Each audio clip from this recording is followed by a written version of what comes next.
नमस्कार। इस वीडियो के माध्यम से हम लोग जानेंगे कि पेड़ों की छटाई कैसे करनी है। चाहे वो फलदार वृक्ष हो, चाहे वो काष्ठीय वृक्ष हो, छटाई बड़ा ही इम्पोर्टेंट होता है। तो आज हम फलदार पे इसका नई जिक्र करके काष्ठीय वृक्ष जो है, और ये क्यों इम्पोर्टेंट हो रहा है, क्योंकि लोग अब धीरे धीरे गाँव से बाहर जा रहे हैं और उस स्थिति में लोग ये प्रेफर कर रहे हैं कि उनकी ज़मीन पे कुछ ऐसे पेड़ लगा दिए जाए जो एक सर्टेन समय के बाद ठीक ठाक उनको रेवेन्यू दे जाए, जिससे कि वो अपने लायबिलिटीज़ कहें या फिर अपना एसेट क्रिएशंस को बिल्डअप कर सकें। तो हम जहाँ खड़े हैं ये एक शीशम का पौधा है और इसकी छटाई की गई। तो आप पाएंगे, देखिए एक काफ़ी मोटा जो टहनी है उसको भी काटा गया है। यूजुअली कभी कभी किसान ये चूक कर बैठते हैं कि 1-2 साल 3 साल अगर डिले हो गया तो मोटी टहनी को नहीं काटते। उनको लगता है कि वो भी एक पार्ट हो जाएगा और पेड़ बहुत बड़ा हो जाएगा। तो ये गलती नहीं करनी चाहिए। कोशिश यही करनी चाहिए 1 या 2 ब्रांच ही ऊपर जाएं। और जब छटाई करें तो कई बार लोग बहुत ही क्लोजली छटाई कर देते हैं, मतलब बिल्कुल यहीं से कर देते हैं। उनको ऐसा लगता है कि ये छोटे छोटे टुकड़े क्यों छोड़ने चाहिए। तो इनका 2 इम्पोर्टेंस है। एक तो है कि उधर सीढ़ी लगी हुई है, सीढ़ी का अपना एक लंबाई है। अब उस लंबाई के ऊपर सीढ़ी जा नहीं सकती। तो जब तक आप इस तरह के छोटे छोटे पोर्शन छोड़ेंगे नहीं तो ऊपर चढ़ने वाले को आसानी नहीं होती। और दूसरा जो नुकसान होता है वो हम दिखाते हैं इसी बगीचे में।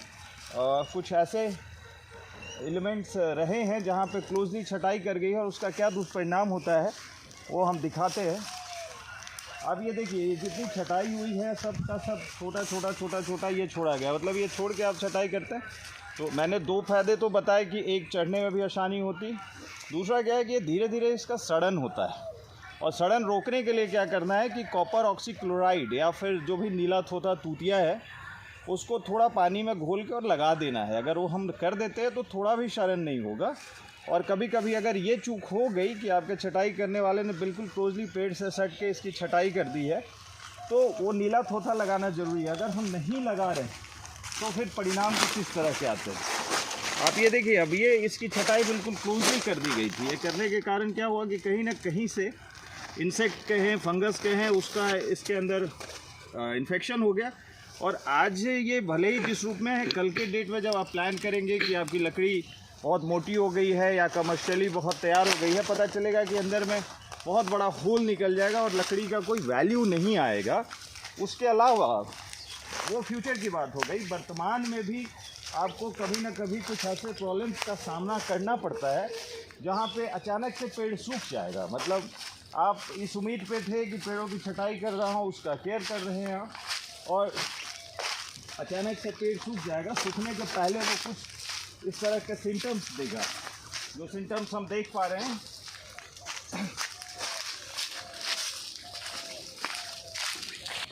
कहीं से डिस्टेंस नहीं है। जो इसके क्लोजनेस पर आप ये नहीं जाएंगे। ये कुछ ऐसे वृक्ष हैं शीशम का जो खुद ही उग गए हैं। ये अमरूद का बागान है लेकिन इसमें ऐसे वृक्ष खुद ही उग गए हैं। इस तरह के सिम्टम्स दिखाई देने लगते हैं। आपको जहाँ तहाँ से ऐसा लगेगा कि कुछ लिक्विड आउट हो रहा है। आप वहाँ पे देखिए, वो लिक्विड आउट हो रहा है। मतलब उस पेड़ को कहीं ना कहीं से ऐसा छांटा गया है, या तो छांटने वाले को ये फीलिंग आई होगी कि बहुत क्लोज से मैं छटाई कर दूंगा तो ये पेड़ स्ट्रेट जाएगा। जैसे आप ये देखिए, ये गया है बहुत ही स्ट्रेट, तो कहीं कोई इसमें सब ब्रांचेस नहीं है, लेकिन ये सब सिम्टम्स आ रहा है। मतलब कहीं ना कहीं यहाँ से इन्फेक्शंस हुए हैं, या फिर यहाँ पे जो वो कटाई की गई ब्रांचेज की वो इंटरनली डीप हो गया, जहाँ से ये पेड़ का जो अपना एक नेचुरल जाइलम फ्लोएम का लिक्विड का ट्रांसफॉर्मेशन है, एक से नीचे से पानी ऊपर जाता है जिससे कि वो फोटोसिंथेसिस करते हैं। दूसरा ये है कि जब फूड क्रिएट कर लेता है तो तने में उसके संचय के लिए वो ट्रांसफॉर्मेशंस होता है, तो उसको डिस्टर्ब कर रहा है कहीं ना कहीं। और उसका परिणाम यह भी हो सकता है कि पेड़ आगे चल के सूख जाए। मतलब जहाँ पे एक पेड़ ने करीब 12 इंच 13 इंच डाया का अपना मोटाई अचीव कर लिया, वो आगे जाकर सूख जाए। ये आपको बहुत ही नुकसान दे सकता है। जब आप एक प्लान करके चल रहे थे कि आप अपने खेतों में इस तरह के पौधे लगाएंगे और उसका प्रॉफिट पाएंगे, तो मेरा जो कंक्लूज़न है इस वीडियो का वो यही है कि अगर ब्रांचेस की छटाई आप कर रहे हैं तो 2 इंच 3 इंच 4 इंच जो भी एक स्ट्रेस कर लगे वहाँ पे छटाई करनी है। छटाई करते वक्त भी ध्यान ये रखना है कि बहुत बार जब मोटे ब्रांचेज हैं तो सिर्फ ऊपर से ही लोग छटाई करते हैं, नीचे वाला पोर्शन छोड़ देते हैं, और उसका परिणाम ये होता है कि टहनी अपने भार के साथ गिरता है और ये नीचे से छिलते हुए चला जाता है। तो कभी ना कभी ऊपर से जैसे ही इसको कुछ आरी का धार चलाएं तो नीचे से भी थोड़ा सा स्पेस दे दे, ताकि जब पेट टूटे तो वो बिल्कुल ही क्लीन, नीट एंड क्लीन चला जाए। नहीं तो कभी कभी आप लंबे करने के चक्कर में हैं बट वो ऐसा फट जाएगा कि फिर वो डैमेज नीचे तक आ जाएगा, तो ये करने के बाद भी आपको फ़ायदा होता नहीं है।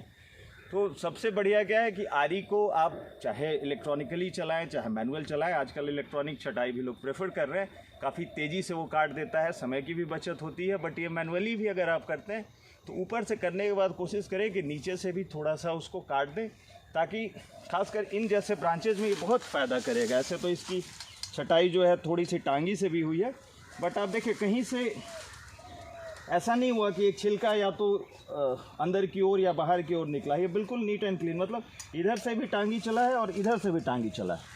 जब ये ब्रांच अलग हुआ है अपने पेड़ से तो बिल्कुल मिडल में टूट के अलग हुआ है, तो उससे कहीं ना कहीं डैमेज नहीं होता है। बन सके तो वही कॉपर ऑक्सीक्लोराइड या फिर नीला थूथा तूतिया को पानी में घोल के और थोड़ा थोड़ा ऐसे इसको आप लगा देंगे तो बिल्कुल आपका जो पौधा है लंबे समय तक बहुत ही बढ़िया रिजल्ट देगा। काफ़ी आगे चल के आप उससे रेवेन्यू कमा सकते हैं। बहुत बहुत धन्यवाद।